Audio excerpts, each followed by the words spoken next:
The summer 2021 anime season is looking to be just a little bit slow, with anime like Demon Slayer and Shield Hero still scheduled for the fall of 2021 this year, Black Clover anime still on hiatus, Boruto is still weekly, and the conclusion to Fruits Basket. What more do we really have to look forward to? Well, I'll tell you what, and even though summer is going to be a little bit slow, and fall is looking pretty stacked so far, I think there's going to be one anime that really takes the cake for this one. But before I get into that, I want to thank everybody so much for all of the amazing support on that Full Metal Alchemist video I put out last week. We are currently sitting at more than 1.3 thousand views. This is my first 1,000 plus view video, and I cannot thank you guys enough. So without further ado, just kidding. Make sure you like, subscribe, comment, share the channel and the video if you're enjoying anything on this channel at all in the past, the present, the future, or some kind of weird alternate dimension. Again, I don't know how you got there. And let's get right on into it.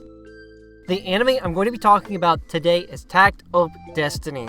This anime is being co-produced with MAPPA and Madhouse. MAPPA being the studio that brought us Attack on Titan's final season, the first part and the second part as well, and Jujutsu Kaisen. Takt of Destiny is going to begin airing on October 5th of this year. The story is an original work by Oji Hiyori and Dina. Yuki Ito is also going to be directing the anime, while Reiko Nagasawa is in charge of the character designs, and in addition, Yoshiro Ike is composing the music. The anime was just announced about 4 days ago, so we don't have a complete cast list yet, so we're not going to see who's voicing who until we get a little bit later on into the summer and earlier into the fall. And I'm sure we're all pretty much very well aware that MAPPA was doing a 10-year anniversary stage earlier this week, and they announced a lot of big names such as Chainsaw Man. What this anime has going for it is that it's a mixed media project by Dina and Bandai Namco Art. In addition to the anime, a game also exists. Speaking of the game, it's not very old. As a matter of fact, Bandai literally just released a preview trailer for it back in late March. Just watching the preview trailer for the game alone makes the game look really, really good. So I'm actually really excited for this anime. I think it's going to be a really good adaptation, especially if it's able to capitalize on the success that MAPPA and Madhouse have, especially when it comes to original anime content.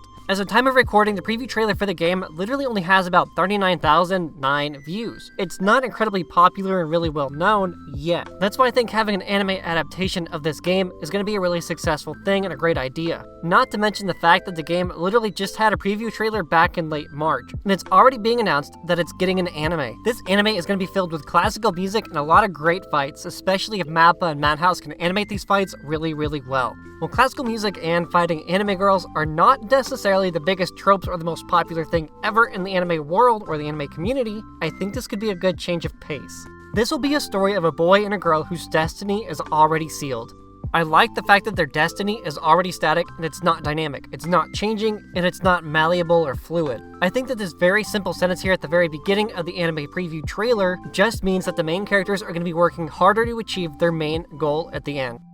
The fights, the battle scenes, the special effects, they all give me a huge UFO table vibe, which is the studio behind Fate Stay Night Unlimited Blade Works. The animations are incredibly smooth, and I am definitely not surprised given that this is a Madhouse and MAPPA studio anime. Takt of Destiny is going to be a major eye candy anime this coming October. What you won't find in most anime that you're going to find in this one is the setting. This anime is set in New York City in the year 2047. The only other really popular or mainstream anime that I can think of that takes place in New York City is Keikai Sensen. The official synopsis of Takt of Destiny so far is as follows.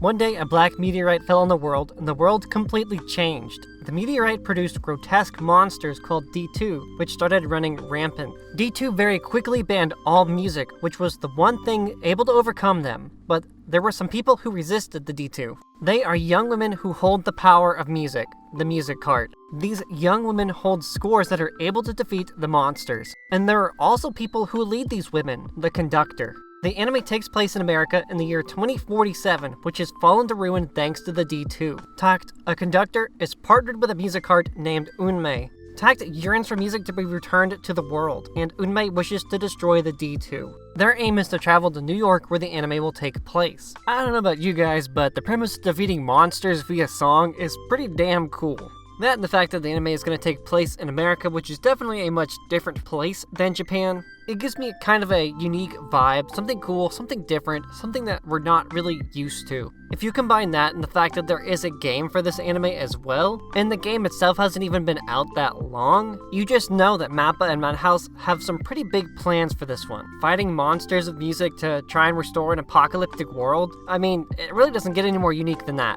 The last thing I want to cover is a little bit more staff and cast information. Koki Uchiyama is going to be the voice actor for Takt Asahina, who is the main character. Asahina is one of the conductors. Dina and Oji Hiroi being the Soccer Wars creator, are credited with the original work. Yuki Ito, who directed Grand Blue Fantasy the animation, Magical Girl Lyrica Nanoha Vivid, is also directing the anime at MAPPA and Madhouse. Kyoko Yoshimura, Lion Barrels of Iron and The God of High School, is handling the series composition. LAM is credited with the original character designs, and Raiko Nagasawa, sub-character design on Overlord 3, is adapting those designs for animation. And finally, Yoshihiro Ike, The Great Passage, Dororo, Tiger, and Bunny's composer, will also be composing the music for this anime as well. And that's really all of the important information that I have, or really information in general. I think this is going to be a really good hidden gem anime that a lot of people will not decide to pick up, and to each their own on that front. Anyways, I'm going to close things out here. I really hope that a lot of you guys will check this anime out this coming October, because I will certainly be talking about it and watching it as it airs.